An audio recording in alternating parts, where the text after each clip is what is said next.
Muito bom dia, novamente bem-vindos.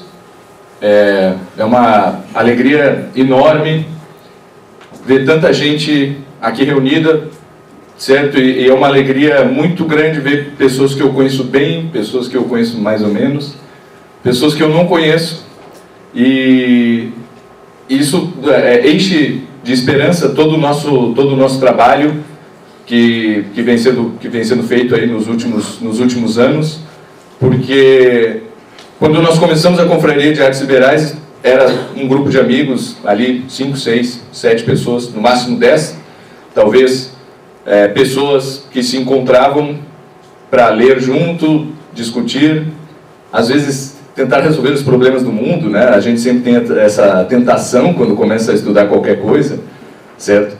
Mas estamos bastante satisfeitos que, por mais que não tenhamos nem resolvido os nossos próprios problemas, né, mas estamos nesse caminho, né, e esperamos que até o dia da morte nós possamos realmente ter resolvido muita coisa dos nossos próprios problemas e ajudado muitas outras pessoas a resolvê-los.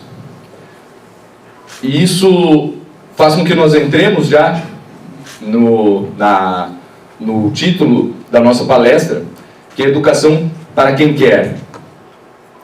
Há muitos congressos e há muitas palestras e há muitas publicações sobre educação universal, educação direito de todos. Existe até uma pátria que é chamada educadora.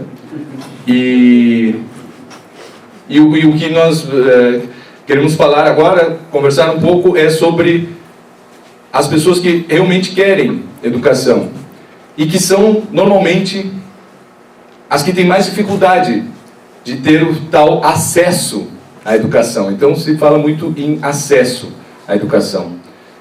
Sendo que, talvez, o objeto principal de todos esses congressos, palestras, discussões, publicações, que é a educação, na cabeça de cada pessoa que o lê e o escreve, significa algo diferente. Cada um acaba tendo uma noção diferente do que é educação, ou do que seja educação, e passam a discutir a educação usando simplesmente a palavra educação. Sendo que ela corresponde na minha cabeça, na cabeça de outra pessoa e tal, muitas vezes corresponde a uma realidade diferente. As pessoas não estão falando da mesma coisa. Porque não existe um desejo de voltarmos para o verdadeiro conceito do que seria educação, e se realmente isso é um direito de todos, e se realmente, e sendo um direito de todos, de quem é o dever de prover tal educação. E aí vem muitos exemplos, né, para terminarmos essa parte aí do problema da discussão da educação. Vem muitos exemplos daquele filho de uma catadora de papel que acaba encontrando alguns livros, dá para o filho, o incentiva, o motiva, e ele passa em um vestibular, né, ou de um mendigo que acaba aprendendo 2, 3 línguas porque pedia revistas emprestadas nos consulados em São Paulo, e por aí afora. Então a gente vê exemplos que são contrários a esse tal acesso à educação. E essa obrigatoriedade de prover educação e de dizer que a educação é um direito. Bom, se é um direito, há um dever, e no caso no Brasil, todos os direitos, a pessoa diz, não, esse é o Estado que tem que fazer. São os governantes que devem prover a educação. Eu digo, bom, tudo bem, nós podemos ter um ótimo governante. Imaginemos aqui, o sonho de muitos brasileiros é ter um governante que pelo menos não roube, que não se corrompa, né? E a gente já fica feliz quando tem aquele que rouba mais fácil, né? Então, nossa, Maluf, né? Nossa, que é muito bom, né? Ele roubou, mas resolveu todos os problemas ali de São Paulo, da época. Bom, a gente acaba ficando contente com isso, né? E a gente começa a atribuir ao governo atribuir ao governo funções que, por mais que pela Constituição eles sejam competentes, né, nós não podemos esperar que ali esteja a solução para problemas que nós podemos começar a resolver hoje mesmo, agora, que eu acredito que todos nós que viemos a esse congresso estamos tentando resolver, para nós mesmos, para os nossos filhos, para os nossos alunos, mas principalmente para nós mesmos, né? Vamos tentar falar bastante dessa autoeducação, né? Que sem a qual nada é feito. Não existe educação só para fora, né? Existe educação sim para dentro. E a gente pode lembrar muito bem da parábola do semeador, que é a parábola que dá origem ao sermão da 60ª, do Padre Antônio Vieira. E ali nós temos uma ilustração, né, e uma explicação retórica, se utilizando de muita filosofia, da mais alta filosofia, da mais alta teologia, para explicar essa parábola do semeador que sai para semear. Na verdade, sai aquele que semeia para semear um campo, e uma parte das sementes caiu num terreno seco, outra parte num terreno pedregoso, outra nos espinhos e por aí afora, né? Então, houve uma outra parte que foi pisada pelos homens. Então, e o Padre Antônio Vieira, nesse sermão, ele diz que o semeador é o pregador. O semeador é o pregador do Evangelho, a semente é a palavra de Deus, e os diferentes solos e as diferentes condições que a semente encontra para germinar são os diferentes corações dos homens. Inclusive ele fala que uma parte da semente caiu em terreno mineral, outra em vegetal, outra em animal, pois os pássaros vieram e comeram. E outra ainda no terreno humano, onde os homens simplesmente passaram por cima, e que é o pior de todos, porque o ser humano, por ser racional, ele tem o dever de prestar uma certa atenção a certas coisas, enquanto as pedras, os animais e os vegetais, eles simplesmente existem por si só, e eles não têm aquela liberdade, né? O ser humano, ele poderia desviar do caminho. Bom, o Padre Antônio Vieira fala sobre o pregador nessa parábola, que ele é o semeador, e os nossos corações às vezes são de pedra, às vezes são como espinhos que abafam a verdade, e outras vezes nós simplesmente a engolimos e a transformamos em fezes, né? E às vezes somos homens, é o pior de todos, né? É aquele que simplesmente passa por cima, não tem a capacidade de desviar pelo caminho para que o fruto possa crescer. O homem, recebendo aquela semente, ele tem a opção: eu vejo a semente, para que ela cresça eu preciso desviar do caminho que eu estava indo, e muitas vezes nós não o fazemos. O que o pregador tem a ver conosco? Bom, em princípio, nada. Mas se nós encararmos a figura desse semeador como um educador, como um professor, e não só dos outros, né? Um educador de nós mesmos, e que essa semente é plantada por nós, no nosso próprio intelecto, na nossa própria inteligência, na nossa própria cultura. Então, né, vejamos um pouco essa questão. Existe a realidade, independente de verdades e mentiras, existe a realidade, isso é uma verdade. Para nós conhecermos a realidade, nós primeiramente fragmentamos a realidade, e estudamos alguns de seus aspectos. Então, as ciências, o que hoje nós chamamos de ciências, estudam principalmente os aspectos materiais, certo? As questões materiais de toda a realidade. Nós temos as matemáticas, que estudam aspectos mais abstratos, através dessa linguagem matemática.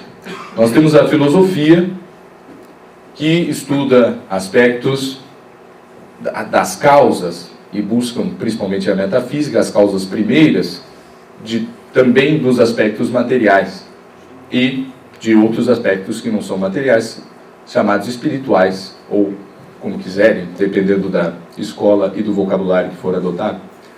Enfim, nós temos a teologia, temos diversos ramos do conhecimento, né? Em latim nós chamamos de províncias, e é interessante usar essa palavra porque quando a gente pensa numa província, a gente enxerga que ela faz parte de um todo maior, né? Então ramo e província evocam essa questão, é algo que não se sustenta por si só. Então, quando nós podemos dizer que a Gália é uma província romana, ou que o Rio Grande do Sul é a província de São Pedro, a gente está assumindo que existe algo maior que possa sustentar essa província. Quando nós dizemos um ramo, às vezes a gente não se flagra, mas é algo metafórico, e nós estamos falando de um ramo de árvore. Quando nós cortamos aquele ramo, desligado do outro, ele seca, apodrece, né? E não existe mais. Bom, nós fragmentamos o conhecimento em províncias, em ramos, para que nós possamos entender melhor a realidade. Depois dessa fragmentação, é sempre necessário que nós retornemos e tenhamos uma visão do todo. Muito bem, quantas províncias, quantos ramos do conhecimento existem? Eu acho que cada um de nós teria uma resposta diferente. A questão, talvez que nos implique mais, é que dentro das nossas instituições de ensino, são limitados os ramos do conhecimento, são limitadas as províncias. Então, quantas matérias existem hoje numa escola de ensino médio? X número, 11, 12, alguma coisa assim. Quantas faculdades existem, né, numa universidade? Também existem lá 30, 40. Cada vez existe mais, né? E o que poderia ser tido como uma coisa boa, né? Não, mas olha só, estamos aqui especificando bem a província do conhecimento para que possa se desenvolver com maior acuidade e depois haverá um diálogo entre as diferentes faculdades. Bom, coisa que a gente sabe que não acontece de jeito nenhum.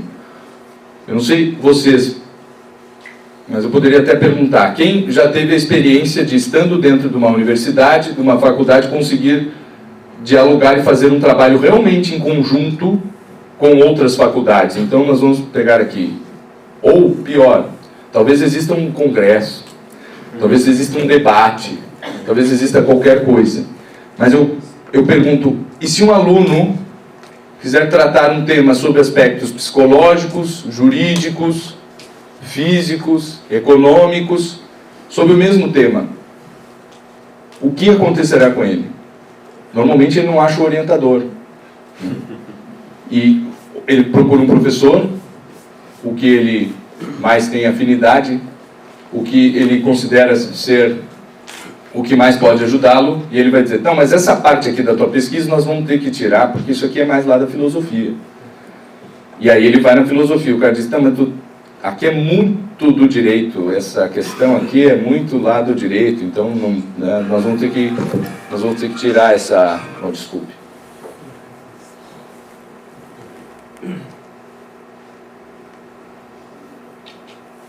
Nós vamos ter que tirar esse campo, porque, enfim, isso aí é lá né, a gente não pode misturar, porque não funciona, né? As coisas não funcionam assim. Na letras, Então daí nem se fala, né? Dentro da letras o negócio, não, mas tu tá com, aqui é o departamento de teoria literária, tu tá com um negócio lá da pedagogia de letras vernáculas e... Não, isso aqui é mais lá da linguística, entende? E normalmente o cara sai de uma faculdade já especializado e de um jeito que ele não, simplesmente não conhece nem o que é o outro departamento que ele foi convidado a visitar para resolver o seu problema, né? Enfim, a gente não consegue enxergar o conhecimento nunca de cima. A gente nunca consegue enxergar o conhecimento de cima. O que isso implica na nossa formação? Bom, a gente sabe que esse conhecimento e essas coisas que existem ou na universidade, ou numa escola, ou em qualquer lugar, no fundo, são essas sementes de verdade que o semeador acaba jogando, ou que nós mesmos acabamos jogando. E elas não têm onde florescer. Elas acabam ficando ali, e aí vem os espinhos, e aí vem o sol, né? E é legal em latim porque diz que as sementes secaram por falta de humor, né? De umidade, né? Mas aí diz ali humorem. Então, faltou humor. É bom, às vezes realmente falta humor, né? A gente pode fazer aquela leitura etimológica falsa, mas que é muito mais poética e mais interessante do que a verdadeira, né? Então faltou humor e o sol secou a semente.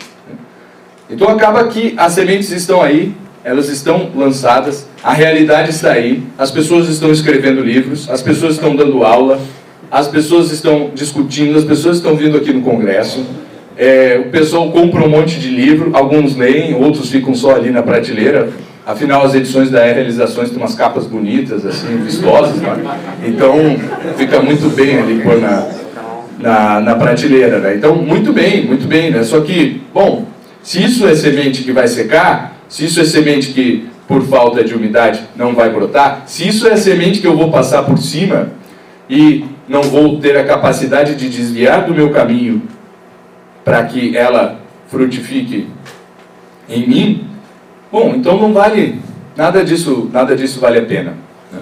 Nada disso vale a pena. Então, quando a gente fala em educação para quem quer, é algo, primeiramente, doloroso. Doloroso. Porque se nós estivermos agindo como pedras, vegetais ou animais, a gente simplesmente está deixando com que as coisas aconteçam como elas aconteceriam normalmente. Se nós agimos como seres racionais, nós temos que, talvez, olhar para onde há sementes e não pisar em cima dela para que ela não se esmague, não acabe se estragando aquela semente. Então, um ser racional, né, que já é o melhor dos casos, né, que ele já tem uma consciência, ele tem duas opções, ou pisar na semente, ou desviar o caminho. Mas quem desvia de um caminho, desvia porque vê que ali há algo que não pode ser pisado. Então eu vejo ali, não, aqui há uma sementeira, então eu vou pisar, eu não vou passar por aqui. Por quê? Porque senão não vai florescer. Bom, e quando eu faço isso, eu tenho que prestar muita atenção no que está ali, porque a semente é algo muito pequeno, e me é necessário uma concentração enorme para continuar enxergando aquela semente, para continuar vendo que, eu estou indo aqui por esse caminho, bom, agora eu vou ter que desviar de novo, e agora eu vou ter que fazer isso, e agora aquilo outro. E assim acaba sendo a vida de estudos, a vida de educação. Ou isso depois de começar, né, a vida de estudos. Porque normalmente a gente é pedra, espinho ou pássaro. Simplesmente engole as coisas. As pessoas que não têm acesso, digamos assim, no sentido que é usado a palavra aí, em termos de acesso universal à educação, essa coisa toda, elas normalmente vão agir como pedras e espinhos com relação à realidade.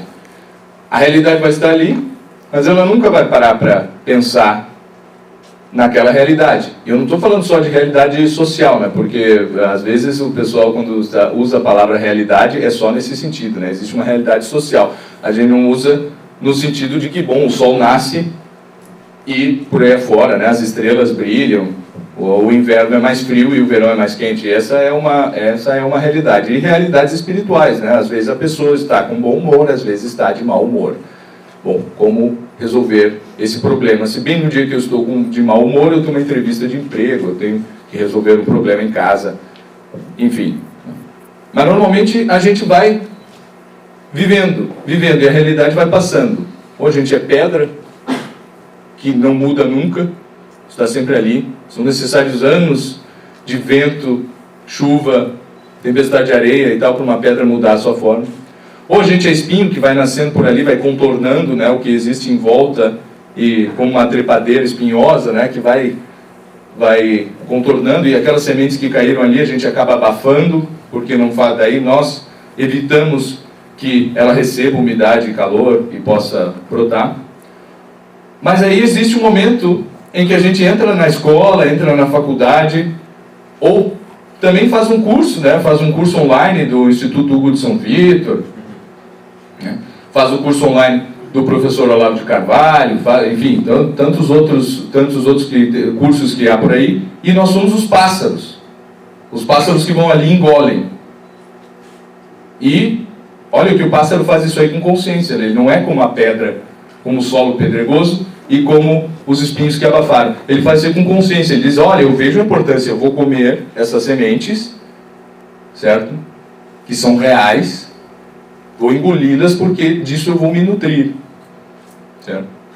E, excelente, comeu. No mês que vem não tem mais nada ali, porque ele comeu a semente e ele poderia ter comido muito mais, ou comido só uma parte, mas o pássaro ele não tem essa opção, ele não é racional, ele não sabe que ele precisa esperar que a semente nasça, e aí sim ele vai ter mais o que comer, certo? Então, muitas vezes, nós nos encontramos nesse estado de pássaro diante da semente. Eu vou encontrar, vou comer, isso é bom. É bom? Sim, é bom. Então eu vou comer tudo. Vou engolir tudo que eu posso. Tudo. As coisas vão chegando, eu vou me matriculando em cursos, eu vou trabalhando, aí eu consigo um emprego melhor que vai me dar um bom salário e eu realmente tenho o nobre desejo de me matricular em outros cursos e de comprar mais livros, de encher a minha estante e por aí afora. Né? Ótimo. Né? Ótimo. Só que a gente sabe o que acontece com o alimento, ele nutre, mas amanhã eu preciso de novo. E amanhã, e depois de novo. E depois de novo. Todos os dias eu precisarei de alimento. Eu não posso decidir, eu vou comer 4 vezes mais hoje, porque nos próximos 4 dias eu não vou ter tempo de comer. Isso não funciona, certo? E não é assim. Nós podemos estar nesse estágio de pássaro comendo semente, e depois nós superamos isso, e já, agora eu realmente tenho uma vida intelectual, estou me educando e estou ajudando os outros no seu caminho de estudos e por aí afora, e aquilo passou, aquela fase de pássaro já não me pertence mais, e por aí afora. Não, isso aí vai acontecer provavelmente todos os dias. Todos os dias. Um justo peca 7 vezes, não é? Por dia. Então, bom, todos os dias pode ser que aconteça isso. Pode ser que nós tenhamos períodos, meses ou anos melhores, e que nós tenhamos um verdadeiro estudo. E o estudo ele significa vontade. Vontade, poderíamos traduzir por vontade de estudar, certo? Vontade de saber. Mas ele nunca é um objeto que está ali e não tem nenhuma carga subjetiva. Tanto que nós, não é, Mateus? Nós usamos como um ablativo, não é? O estudo, como se fosse um instrumento que nós precisamos para completar aquele estudo, né? Não existe um objeto ali fora de nós. Seria melhor dizer, eu estudo pela matemática, eu estudo pelas línguas, eu estudo através dessas coisas. E o meu objetivo é maior do que tudo isso. A gente usa como objeto direto, né? Eu estudo geografia. Eu estou aqui, a geografia está ali e eu estudo. Para quê? Bom, o que eu vou fazer com geografia? Sim, passar num concurso público para professor de geografia, ser aprovado numa seleção de uma escola para professor de geografia, ou em uma empresa que precise de um geógrafo e por aí afora. Essa motivação, só essa pode ser também. Mas quando eu estudo pela geografia, através da geografia, com a geografia, na geografia, na matemática, pela matemática, através da matemática. Como nós adquirimos esse estudo? Bom, quando nós já não somos mais pássaros e somos homens. Mas ainda há um risco para o homem, porque o homem ele tem escolha. O pássaro não.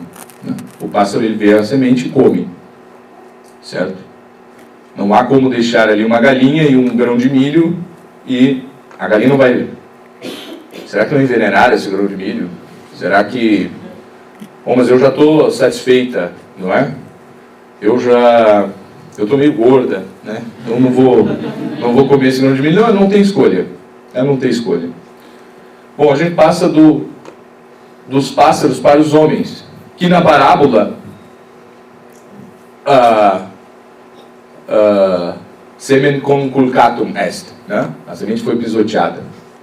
E os homens passaram por ali, não viram a semente, assim como nós não vemos os livros que estão na parede, nós não vemos os cursos nos quais nós nos matriculamos, nós faltamos às aulas e por aí afora. Isso eu estou falando de uma educação livre e para a liberdade, uma educação liberal, onde eu não estou atrás de um certificado que me dará uma posição social para eu exercer certa função dentro da sociedade. Eu devo fazer isso, certo? Mas a educação não é só isso, né? Quando eu não estou atrás de diploma, quando eu realmente faço um curso, leio um livro, não porque esse livro me dará uma posição social na sociedade, ou mais dinheiro, mas sim porque ele me fará crescer, fará brotar em mim a semente que é plantada por ele. E aquele livro vai começar a fazer parte de mim e eu realmente poderei, com isso, ser mais livre e por aí afora. Se a pessoa não sabe, uma coisa bastante óbvia, mas é que a gente deve saber, se a pessoa não sabe que tem dias chuvosos e dias de muito sol e dias muito frios, ela perde muito de sua liberdade por não saber algo, porque inconscientemente ela vai ficar irritada, porque eu me programei para usar esta camisa hoje, mas está muito frio, vou ter que pôr outra. Eu me programei para sair a pé, mas está chovendo, eu vou ter... Bom, tudo bem, se a pessoa não sabe, a primeira reação é sempre de se irritar, né? Desbravejar, blasfemar contra São Pedro, sei lá. Mas, se ela sabe disso, ela já adquire uma liberdade. Ela pode pensar, amanhã é um outro dia, pode chover, pode fazer frio, pode fazer calor, eu não sei, certo? E aí, eu tendo essa consciência, eu vou estar mais livre, eu vou me preparar, vou ver assim, bom, eu tenho roupa para sair em todas, né? Eu tenho condições, eu tenho como pegar um carro, um ônibus, alguma coisa que me facilite, e por aí afora. Ela consegue fazer isso, porque o ser humano é um ser racional, e isso a gente faz muito fácil, porque todo mundo sabe que chove, que faz frio, e por aí afora, certo? Mas tem coisas que nós não sabemos. Tem coisas que nós não sabemos e que realmente acontecem assim como a chuva e o sol. E aí o que é necessário fazer? É conhecer essas coisas para que nós possamos nos prevenir, para que nós não encontremos a realidade, que a realidade não nos choque e nós fiquemos assim, sem saber o que agir e presos àquele nosso próprio sentimento de choque, aquela nossa própria aflição. Meu Deus, como isso foi acontecer? É aquela história do escravo carregando os copos, deixa os copos cair, quebram, todos os copos. O senhor do escravo mata o escravo. É Sêneca, que então estava presente na janta, e aí ele olhou e não ficou com pena do escravo que morreu, né? Ele ficou com pena do cara que mandou matar, porque ele disse: esse homem ele é tão prisioneiro da sua própria ignorância que ele acha que copos não quebram, certo? E realmente é aí que está a liberdade, né? Nessa preparação e nesse conhecimento da própria realidade, que faz com que nós não nos choquemos a qualquer coisa idiota que possa nos acontecer, certo? Ah, fui lá e fulano estava todo antipático e resmungão e não sei o que e tal, né? Não quero mais saber dele. Bom, saber que as pessoas, às vezes, elas estão antipáticas, estão de mau humor, estão com problemas, enfim, né? Pois é, isso é possível que aconteça. Ah, mas eu marquei 2 meses antes para ir lá conversar com ele, a gente ia tomar um chimarrão e tal, e o cara me recebeu lá, pontapé, me dando, né, me encheu de coices. Eu digo, pois é, mas é possível que isso aconteça, certo? É culpa do fulano? Bom, pode ser, né? Porque a pessoa também não é livre, se ela deixa isso aflorar em si, é culpa dela, mas também é culpa tua, que não sabe que as pessoas podem agir assim. Pode ser que isso aconteça. E quando nós não temos a noção das possibilidades reais das coisas, nós acabamos perdendo a nossa própria liberdade. Quando a gente tem liberdade, quando em vez de simplesmente andar para frente e acabar pisando nas sementes, nós conseguimos desviar. E no outro dia que nós passamos por ali, nós já vemos alguns brotos daquela semente. E no outro dia já é uma pequena árvorezinha, certo? E daqui a um ano ele virou um arbusto, certo? E daqui a 50 anos é algo que pode alimentar muitas outras pessoas. Não só aquele pássaro que ia ali comer. E o pássaro fez uma coisa boa. Ele completou a sua existência. As pedras não tiveram culpa nenhuma. Os espinhos também não tiveram culpa nenhuma. Eles só estavam existindo como eles devem existir. Certo? Por mais que a semente não tenha frutificado, quem faz a coisa errada, certo? É o animal que acabou, é o animal racional, o homem que acabou agindo como pedra, pior do que a pedra, do que o espinho, que o pássaro, e acabou pisoteando naquilo ali. Essa semente sendo o estudo, sendo a realidade que deve ser estudada, é justamente o que nós devemos ter em mente, né? Diante dessa questão. Educação para quem quer. Para quem quer o quê? Desviar da semente, para que ela não seja pisoteada, e para que daqui a 50 anos ou 100 anos nós tenhamos ali uma árvore que alimente muitas outras pessoas. Que alimente a mim daqui a 10 anos, pode ser.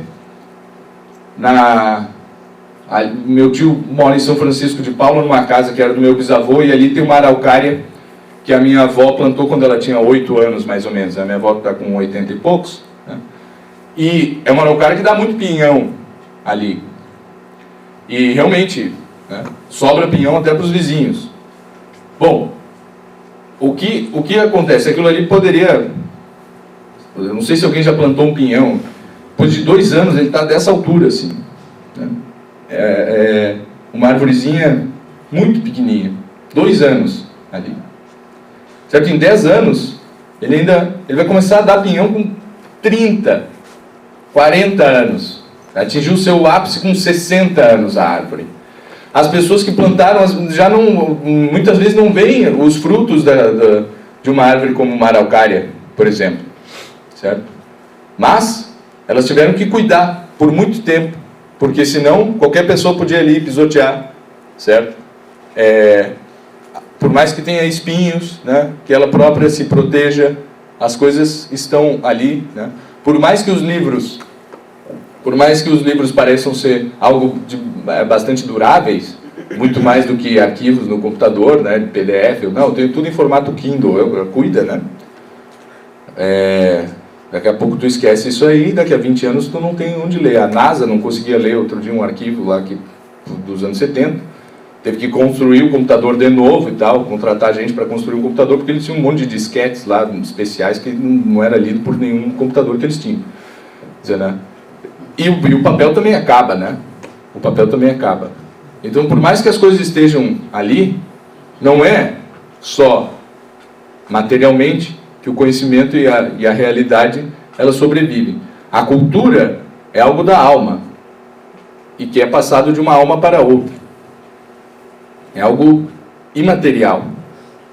E o desejo da pessoa de estudos, o desejo de uma verdadeira educação, é que ela possa fazer com que essa cultura viva dentro dela, para que as próximas gerações, e ela mesma, né, conforme o tempo vai passando, se beneficiem disso tudo. Porque senão cada geração teria que começar do zero descobrindo fogo, né? E claro, a coisa não é assim. A coisa não é assim. E é muito mais fácil quando eu tenho alguém que leu Aristóteles e pode me ler junto comigo e me explicar, que ele já fez isso há 40 anos atrás, né? Do que se eu tenho que pegar ali, bom, agora eu vou aprender o idioma, eu vou ler, eu vou ter, enfim, quantas vezes a gente não lê algo, não estuda algo, e aí chega alguém e faz um comentário sobre aquilo, isso eu não tinha percebido, né? Enfim, né? A gente vê que existe uma necessidade da cultura de ser algo que passe de uma pessoa para outra, de uma geração para outra, e por aí afora.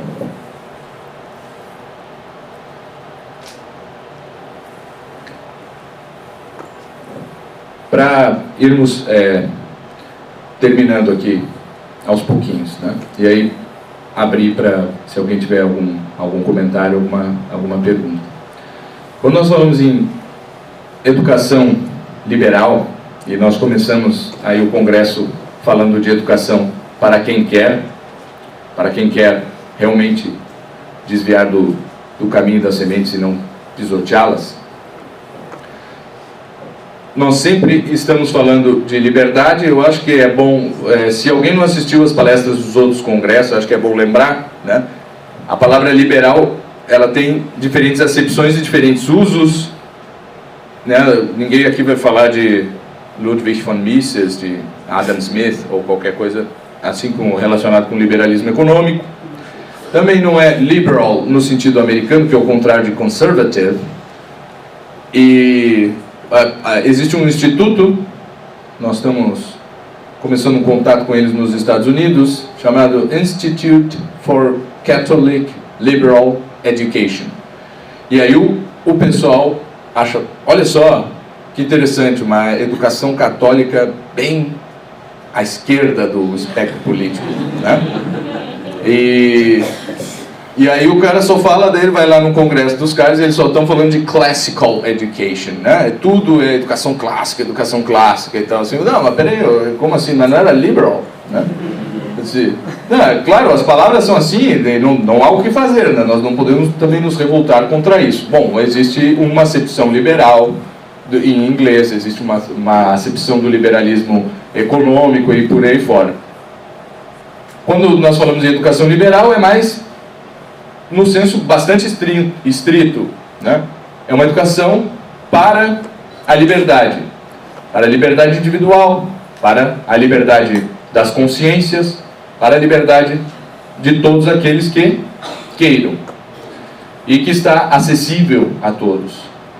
Nós não precisamos de diploma para sermos livres, certo? E assim, também não é libertinagem, porque quando a gente fala liberal, assim, é uma pessoa muito liberal, entende?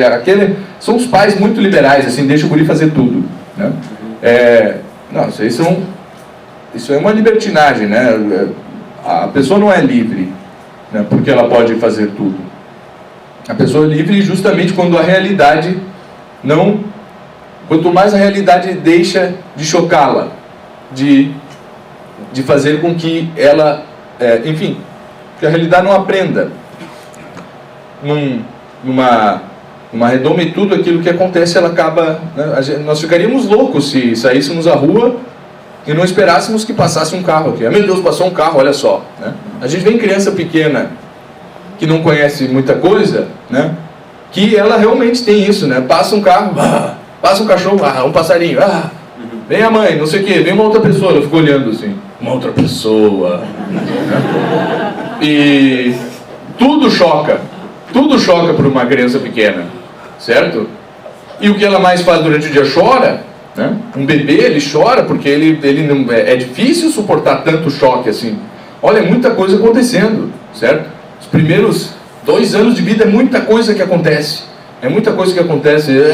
Olha, eu estou com sono. E aí, o que a criança faz? Dorme? Não, ela chora porque ela não sabe o que fazer. Ela não esperava que tivesse sono. Uma criança maior, um adulto vai ter sono. Olha, eu preciso dormir porque eu estou com sono, né? Mas isso para o bebê é difícil. E o quanto nós podemos ser realmente bebês que estamos com sono e estamos chorando, certo? Estamos chorando, não estamos fazendo nada. Olha, quando se está com sono, a gente dorme. Quando a educação do Brasil é ruim, a gente estuda. É só isso. Não, mas o governo e tal, muita ideologia nas escolas, doutrinação, não sei o que. Bom, e aí, e tu? Ah, eu não tenho tempo nem de abrir um livro e tal, não posso fazer nada e tal. Bom, e os teus filhos? Eu já não tenho muito o que fazer, né? Então eu vou lá brigar com a diretora e tal, botar o dedo na cara dela e dizer isso, e vou fazer abaixo-assinado, e vou xingar todo mundo, porque a educação no Brasil é uma porcaria. Eu disse, não, olha, faz isso. Mas depois que tu souber o que é verdadeira educação, porque não adianta, o que tem que botar lá no lugar? Não, tem que ensinar matemática mesmo, tu sabe matemática? Eu não, né? Mas o professor de matemática, ele também não sabe. E aí, o que a gente vai fazer, certo? E, assim, o que eu digo para os professores, né, e digo para todo mundo, eu não sei como ainda não me perseguiram e me deram um tiro, porque quando o pessoal fala em investimento em educação, certo? Tentando resolver um problema de burrice própria e dos outros com dinheiro, né? Então nós temos que investir mais em educação. Então nós vamos agora pagar 15 mil para cima, o piso salarial vai ser de 15 mil para professor do Estado. E aí nós teremos uma educação de qualidade. Eu digo, bom, por quê? Porque 15 mil vai aumentar o meu conhecimento, a minha pedagogia, a minha didática, a minha inteligência? Não. Claro, R$700 também não, né? Mas isso não é para pagar para ninguém, não é porque ele é professor, não é para pagar para ninguém. Não, tudo bem, né? Agora, botar dinheiro no negócio, claro que não faz a coisa ir para frente. Não, nós montamos uma biblioteca aqui na escola. Compramos 40 mil livros e pusemos aqui na escola.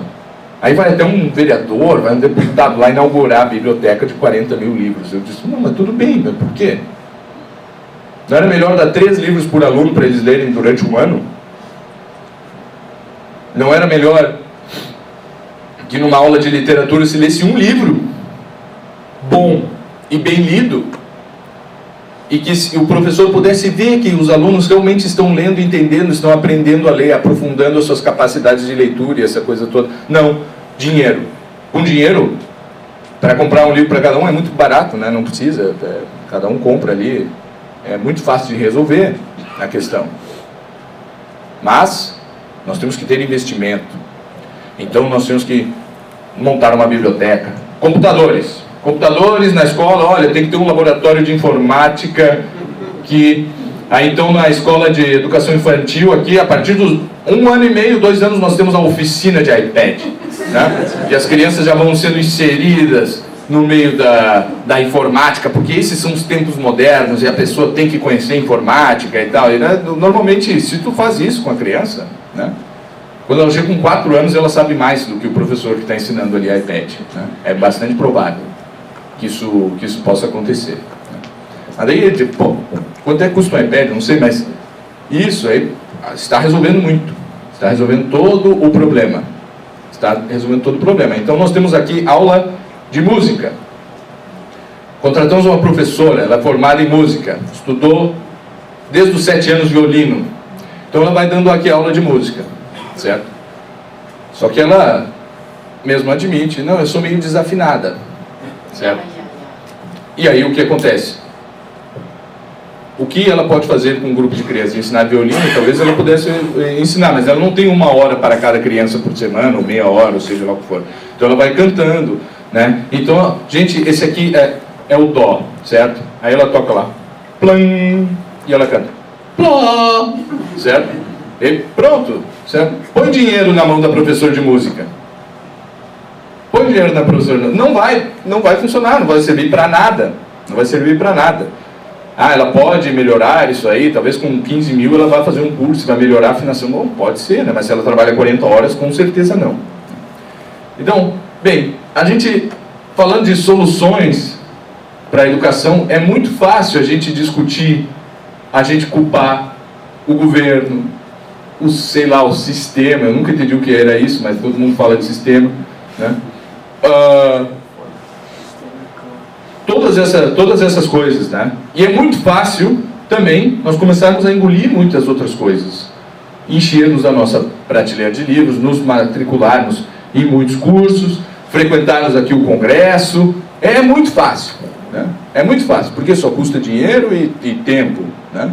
Mas estudar é muito mais que isso. Estudar é doloroso, é muito doloroso, porque eu leio e não entendo. Aí eu passo para outro livro, porque esse ali está muito difícil. Aí eu pego a indicação com outro. Aí eu vejo que aquela tradução é ruim. Aí eu decido que aquele autor é de máxima importância e que eu vou ter que aprender dinamarquês para ler Kierkegaard, né? E, bom, pode ser que sim, pode ser que tu tenha que fazer isso aí. Isso dói. Isso dói muito. Aprender um idioma, por exemplo, dói muito. Aprender a afinar e conseguir cantar a escala de Dó maior afinado, conseguir cantar no coral o Asa Branca enquanto o cara está cantando o Luar do Sertão aqui e Felicidade aqui do outro lado, certo? Isso dói, a pessoa vai ali e não consegue, não tem jeito, não adianta, certo? Não dá para mim. E não é que a pessoa desista, ela continua comendo, então ela vai estudar outra coisa. Não, mas daí em casa eu estou escutando bastante música, eu estou fazendo a minha parte da formação musical, escutando bastante música. Não pode ser, ninguém disse que estava errado, né? Mas o que aconteceu lá no coral? O que aconteceu na tua aula de alemão que tu parou? Certo? Porque vai doer. Existe o talento, existe a facilidade para certas artes, para certas áreas do conhecimento. Claro que existe. Mas essas pessoas talentosas as que dizem que dói. Porque a pessoa talentosa no primeiro momento é a que mais aprende. E normalmente no primeiro momento não dói. Para aprender 1000 palavras de uma língua é muito simples, certo? Muito simples. São as palavras assim: mesa, cadeira, teto, chão, parede, né? Ou as preposições mais usadas ali. Mas aí quando eu tenho que aprender a regência verbal, quando eu tenho que aprender o correto uso das preposições, o correto uso dos tempos verbais, isso aí começa a doer, certo? E aí eu aprendi 2000 palavras, eu tenho um vocabulário de 2000 palavras, eu pego qualquer texto e consigo ler. E aí eu consigo ler 90% de um texto. Eu digo, agora tenta ler 91% do texto. Esse 1% vai ser muito mais duro e talvez eu precise do triplo de tempo para aprender 1% de uma língua do que eu precisei para aprender os outros 90%. E dói. Eu vou, estudo, faço exercício, anoto, crio sistemas de memorização e não sei o quê. E aí eu passo para o próximo texto e não tem aquela palavra ali que eu aprendi semana passada. Quando aquelas outras primeiras 2000 sempre estão lá. Eu fico feliz porque eu pego, leio e tal, né? E eu pego outro texto que também não tem. E aí eu anoto e me esforço. E aí eu não entendi o estilo do autor. E aí por que ele usa essa palavra e não aquela outra? E por aí fora. Então vai sendo cada vez mais difícil.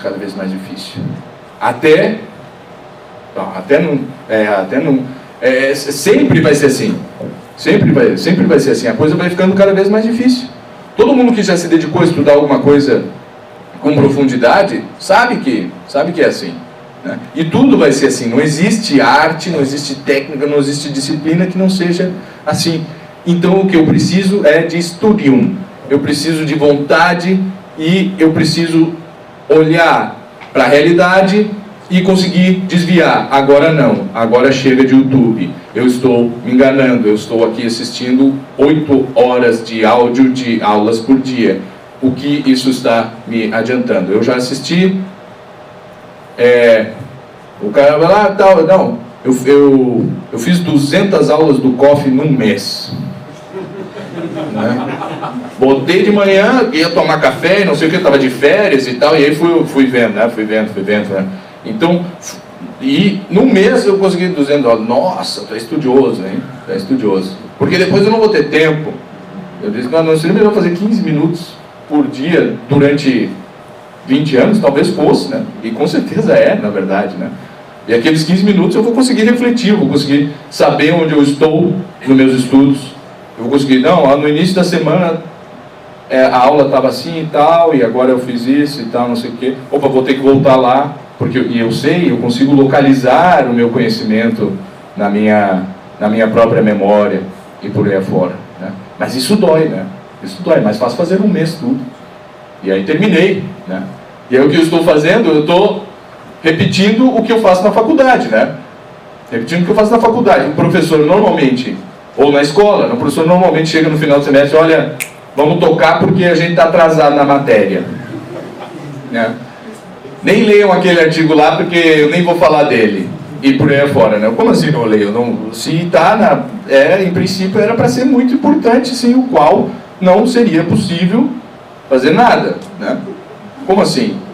Não, então, pessoal, aqui nós estamos estudando alemão, era para nós terminarmos aqui o ano com um vocabulário médio de 1.500 palavras, mas nós vamos terminar só com 750, porque, enfim, a gente se enrolou demais lá no início e tal, né?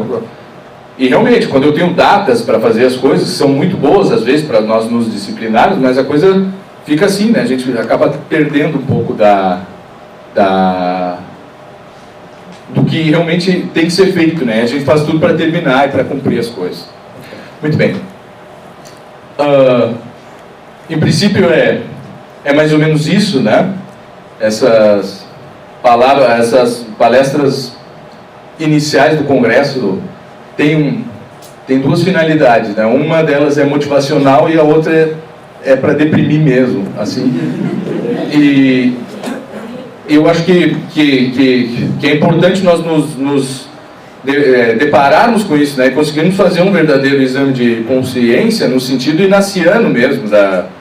Jesuítico, de chegar no fim do dia e pensarmos no que nós aprendemos e o quanto nós deixamos de ser livres nesse dia. Independente se a pessoa for cristã, for católica, ela faz um exame de consciência pensando, né? Refletindo em quais foram os seus pecados, onde a graça de Deus esteve presente e por aí afora, né? Mas toda pessoa de estudo deve fazer um exame de consciência para enxergar, olha só, já passou uma semana, eu não li nada, e o contrário também, eu li horrores de coisa, não me lembro mais de nada. Não teria sido melhor ler só 5 minutos por dia do que ler 1 hora e depois não se lembrar de nada? Ou não seria melhor eu estar lendo somente um livro de uma matéria do que estar lendo 20? E estão ali na minha escrivaninha, do lado da minha cama ali, aquela pilha de livros, né? Não seria melhor talvez fazer isso? Então a pessoa, a partir daí, né, desse próprio exame, a pessoa vai conseguindo, construindo o seu próprio currículo, certo? Esse currículo é o caminho onde ela estará. E ela tem que ver que existem sementes no caminho em que eu vou passar por elas, mas não por cima delas, pisoteando, porque eu vou ter que estar muito atento para a semente para que eu não acabe pisando e ela possa florescer e dar até 100 por 1, né, de frutos, como foi uma das sementes que caiu em solo fértil e deu 100 por 1. É isso aí, muito obrigado.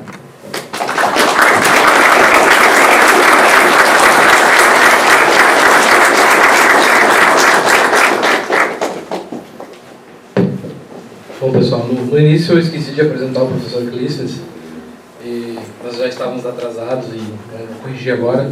O professor Clístenes é professor de línguas e cantor lírico, presidente do Instituto de São Vítor, fundador da Confraria de Artes Liberais, professor na escola clássica, é um divulgador e estudioso da língua latina, já lecionou no colégio Leonardo da Vinci, latim, aqui em Porto Alegre. E como músico tem se dedicado no ensino da técnica vocal, estudo e execução do The Lieder, isso? Canções eruditas alemãs. No início também eu esqueci de mencionar que nós faríamos perguntas por escrito, nos papéis que vocês receberam e entregar ali atrás. Então vamos fazer as perguntas, quem tiver perguntas, façam com a voz mesmo, e aí na próxima palestra a gente já faz dessa forma, ok? Alguma pergunta?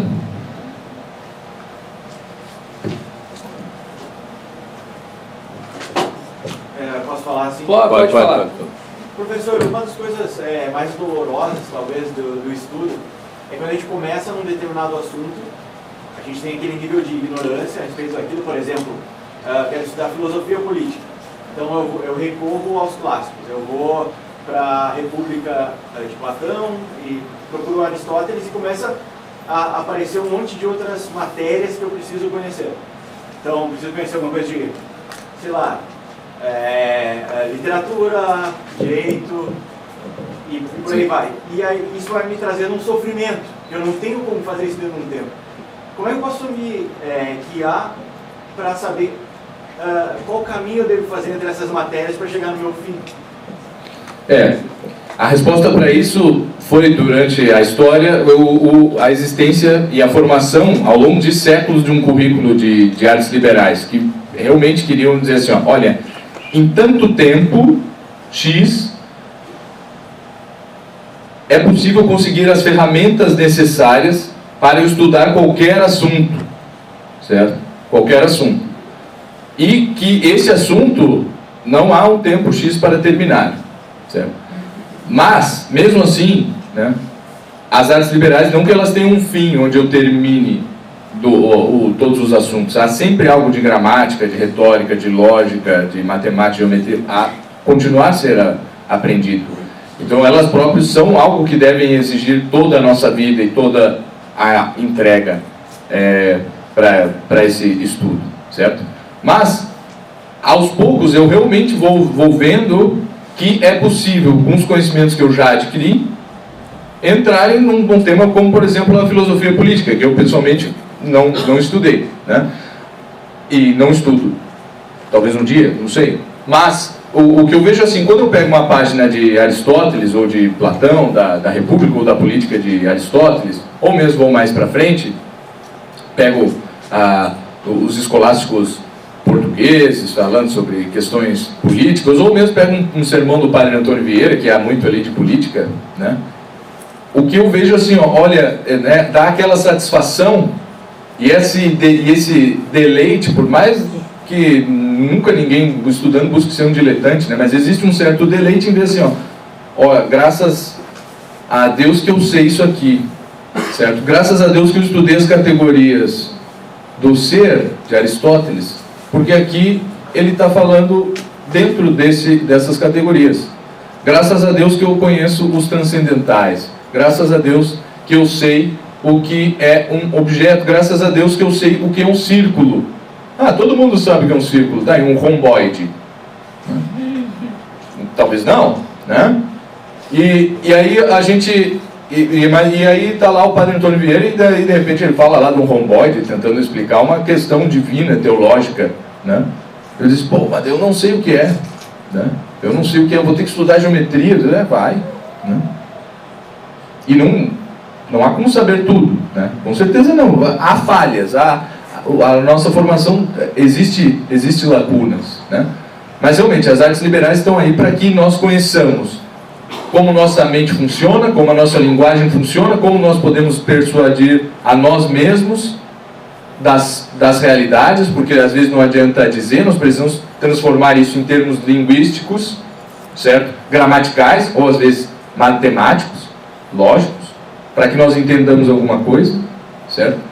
E aí tocar para frente, né? Mas realmente as artes liberais, já desde o momento que nascem, elas são aquelas coisas que não devem ser estudadas, mas que nós temos que tê-las estudado, né, o tempo todo. E por mais que nós façamos isso, pode parecer paradoxal, mas por mais que nós façamos isso pela vida toda, as artes liberais não são um fim em si mesmo, elas são sempre não o que nós devemos estudar, mas o que nós devemos ter estudado. Tem mais alguma Pergunta, comentário? Bom dia. Bom dia. Pesquisando um pouco mais sobre as artes liberais e os estudos pelas artes liberais, eu tiro do meu exemplo pessoal, que não é lá muito exemplar, a questão de já um tempo de estudo, uma certa intensidade, e muito recentemente ter me deparado com o problema das virtudes.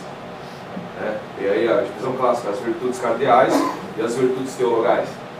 E na oportunidade de pesquisar um pouco mais acerca do que são as artes liberais e optar com os colegas lá do Paraná em participar deste evento, deste projeto, e após a sua fala me surgiu uma dúvida e eu gostaria de sintetizá-la para que você expusesse mais.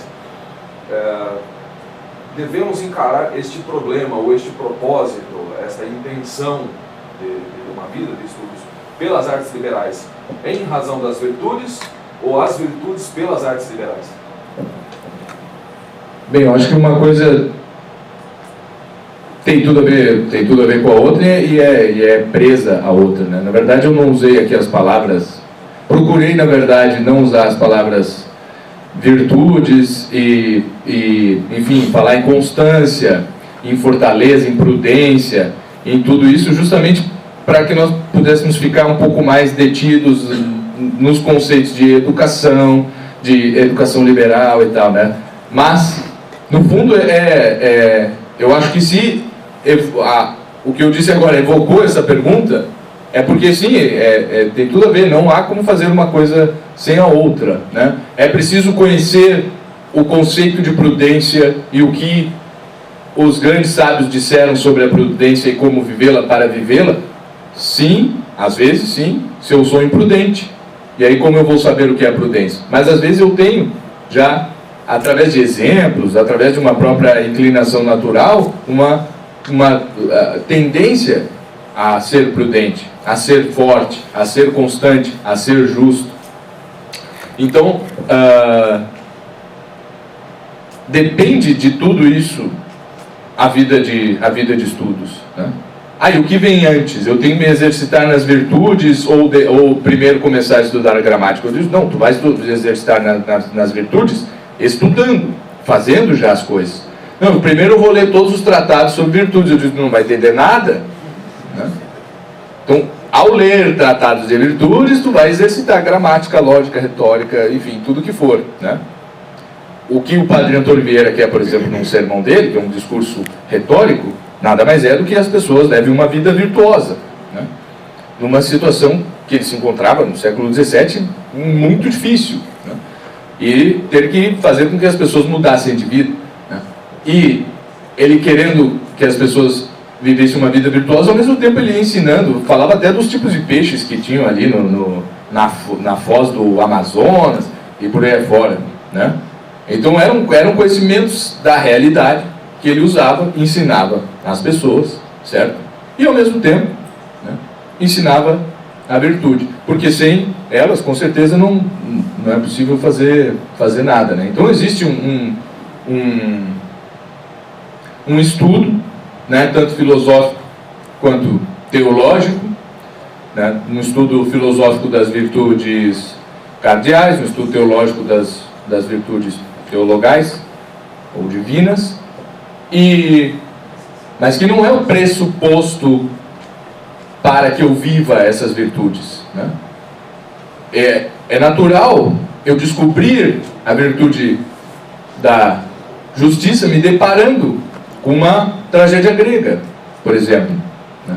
É natural que eu, conhecendo, nunca lendo um tratado sobre a temperança, que eu me depare com isso dentro da literatura, dentro